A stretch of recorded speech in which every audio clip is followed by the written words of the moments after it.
નમસ્તે દર્શક મિત્રો, હું Nazir Mansuri, anchor and actor. ને આજે સિને સરિતાના સોનેરી સંભારણા પ્લેટફોર્મ પર આજે આપણી સાથે જોડાયેલા છે કલા જગતના ક્ષેત્રના મોડેલિંગ, ટીવી ફિલ્મોમાં સાંસ્કૃતિક ગુજરાતી ફિલ્મ જેમને જોઈને આપણે ગુજરાતનો ગર્વ કહેવાય એવા હેમાબેન મહેતા આપણી સાથે આજે ઉપસ્થિત છે. હેમાબેન મહેતા આપણી સાથે. નમસ્કાર. નમસ્કાર મંસૂરીભાઈ. સિને સરિતા 50 વર્ષથી વાઘોડાના ભૂપેન્દ્રભાઈ અને ચિરાગભાઈ સાથે વર્ષોથી હું પરિચયમાં છું. મારે એમના અંગત સંબંધો કરતાં પણ નાટ્ય ક્ષેત્ર અને કલા ક્ષેત્રના પણ સંબંધો છે. મારા માટે આજે ખૂબ ગર્વની વાત છે કે મારા વિશે બોલવાની તક મને સિને સરિતાના પ્લેટફોર્મ પર મળી છે. એટલે મંસૂરીભાઈ, આપને જે પણ કંઈ પૂછવું એ પ્રેમથી પૂછો, હું જરૂર તમને સુંદર રીતે વાતો કરીશ. મિત્રો, આપણે આજે હેમાબેન મહેતા જોડે ઘણું બધું એમના વિશે જ આપણે જાણીશું. પહેલા વિવિધ કલા ક્ષેત્રમાં માધ્યમના રંગભૂમિના આકાશવાણી, મોડેલિંગ, ટીવી, ફિલ્મો, સાંસ્કૃતિક, સાહિત્ય અને સમાજ સેવાના કાર્યમાં ખૂબ જ અમૂલ્ય યોગદાન હેમાબેને આપ્યું છે. અને કલા જગતના પ્રખ્યાત નામથી જેમને આપણે ઓળખીએ છીએ હેમાબેન મહેતા, ગુજરાતી ફિલ્મ અભિનેત્રી, જેમને જોઈને જેમનું નામ સાંભળીને આપણને ગર્વ થાય કે આપણું ગુજરાતનું એક ગર્વ કહેવાય. ને આપણે ગુજરાતી છીએ એ પણ આપણા માટે ગર્વની વાત છે મિત્રો. ને વધુમાં જણાવી દઈએ કે નાનપણથી જ એમને કલા વારસો મળેલો છે ને અત્યારે આપણી સાથે જોડાયા છે. અમારા માટે ગર્વની વાત છે, આપણા માટે ગર્વની વાત છે અને આપણા ગુજરાત માટે પણ ગર્વની વાત છે કે હેમાબેન મહેતા આપણી સાથે સિને સરિતાના માધ્યમથી, સિને સરિતાના પ્લેટફોર્મના માધ્યમથી આજે ઘણું બધું આપણને એમના વિશે જણાવશે. હેમાબેન મહેતા આજે આપણી વચ્ચે ઉપસ્થિત છે. હેમાબેન મહેતાનું આપણે સાથે મળીને એમનું વેલકમ કરીએ, સ્વાગત કરીએ. સાથે સાથે ગુજરાતી ઘણી બધી ફિલ્મો વિશે કઈ રીતે એમને પ્રવેશ લીધો, કઈ એ બધું આજે આપણે સાથે મિત્રો હેમાબેન મહેતા સાથે જાણીશું. તો હેમાબેન આપણી વચ્ચે ઉપસ્થિત છે. હેમાબેનને હું પૂછીશ કે ગુજરાતી ફિલ્મ ઇન્ડસ્ટ્રીની અંદર તમે કઈ રીતે અને કેવી રીતે તમે વિચાર્યું કે અમારે ગુજરાતી કલા ક્ષેત્રમાં પ્રવેશ કરવો છે? તે અમારા દર્શક મિત્રોને પ્લીઝ તમે જણાવશો હેમાબેન મહેતા. ખૂબ સારો સવાલ પૂછ્યો છે અને મને મારો ભૂતકાળ વાગોળવાની તક પણ તમે આપી છે. હકીકતમાં આ ફિલ્મ રંગભૂમિ છે ને, એના સંસ્કાર મને કળજુથીમાં મળ્યા છે.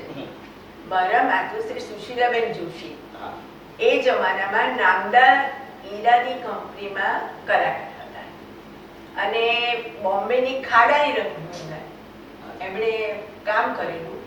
સાથે સાથે એ જમાનામાં લાલુ શાહ છે, પદ્મા રાણી છે, ઈરાબેન બાબાની કંપની છે, પ્રભુદાસ ત્રિવેદી, આ બધા સાથે આપણે ખૂબ કામ કર્યું છે. એટલે એ વખતે કે બાળ કલાકારની જરૂર પડે ને તો મારી એન્ટ્રી થઈ જતી. એટલે એમ કહું ને કે મારું બાળપણ કે જે મારું જે છે એ રંગભૂમિ પર જ વીત્યું છે. અને સમયની સાથે સાથે જન્મ ભલે મારો ત્યાં લુણાવાડામાં થયો કે અમદાવાદમાં, પણ મારા ફાધરની ટ્રાન્સફર નાસિક થઈ. નાસિકથી અમે અમદાવાદ આવ્યા. અમદાવાદ આવ્યા પછી પણ મારી પ્રક્રિયા ચાલુ જ રહી. આજે મારે એક વ્યક્તિ વિશેષની વાત કરવી છે. મારે એક કલાકાર બેનની વાત કરવી છે. એ કલાકાર બેનને આપ સૌ જાણો છો, પણ એ પહેલા હું એટલું ચોક્કસ કહીશ કે દરેક કલાકાર કલાને પ્રેમ કરે છે. દરેક કલાકાર કલાને પ્રેમ કરે છે અને પ્રેમ કરવો એ પણ એક કળા છે, પણ એને નિભાવવો એ સાધના છે.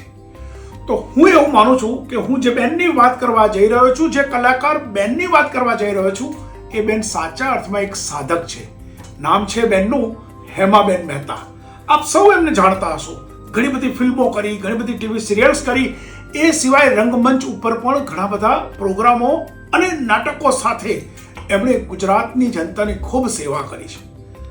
હું એવું માનું છું કે હેમાબેન મહેતા એક હાલતી ચાલતી સંસ્થા છે.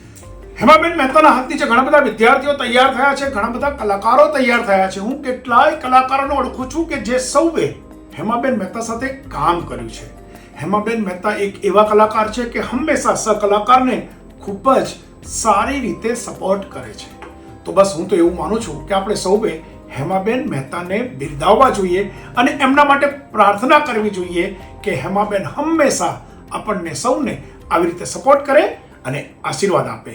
જય મને નાનપણથી લખવાનો પણ શોખ, કલાકારો સાથે મળવાનો શોખ, એમની પાસેથી મને શીખવાનું ઘણું મળતું. ચીમનભાઈ મારવાડી છે, બબલદાસ મહેતા છે, અરકાનભાઈ શાહ છે. ત્યારે તો આપણે બાળ કલાકાર એટલે આપણને તો શું કરે, ચોકલેટની કેક આપે કે તું આટલું સરસ બોલીશ, હા હું બોલીશ, એટલે મને 2 ચોકલેટ આપે. એટલે એ ચોકલેટની લાલચમાં હું રોલ કરી છું. સિને સરિતાના પ્રાયોજક છે Ruku herbal products, gold hair oil અને ડાયમંડ મસાજ ઓઇલ. સવારની લહેજત, ગરમાગરમ ચા અને વ્રજકિશન ભૂમિ અખબાર. વ્રજકિશન ભૂમિ, સિને સરિતાના મીડિયા પાર્ટનર.